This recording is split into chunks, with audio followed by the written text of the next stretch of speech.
I'm Dr. Jodi Skiles. I'm a pediatrician practicing with Riley Health. I've been in practice since 2009.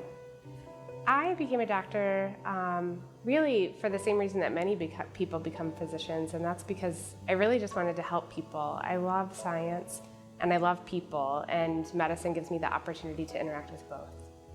When patients meet me for the first time, it really depends on the reason why I'm meeting them. So I wear two main hats. Number one is I'm the director of the stem cell transplant program at Riley Hospital for Children.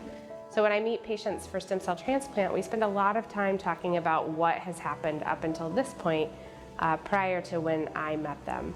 So we spend some time talking about that, and then we spend the rest of our time talking about what the stem cell transplant process looks like, what families can expect, and reviewing the likelihood of the outcomes, favorable outcomes after transplant. The other primary hat that I wear is for fertility preservation for patients that are undergoing chemotherapy. And so all of those patients have some impact on their future fertility based on what medicines they're getting. So we spend a lot of time talking about what medicines they either have already received or what medicines they are going to receive in the future, and the impact of those medicines on their future fertility.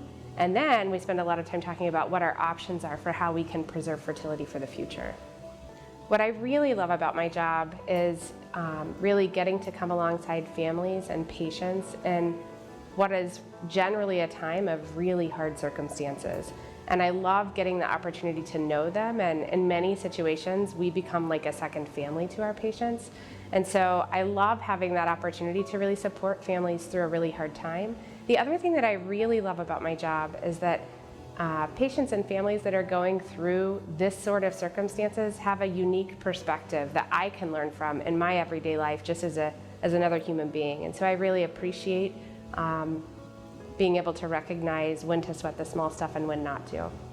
What I do when I'm not at work is I have two beautiful, vibrant little girls at home that keep me very busy in the non-work hours. We also are very actively involved in our church, and we love being in community with our fellow believers.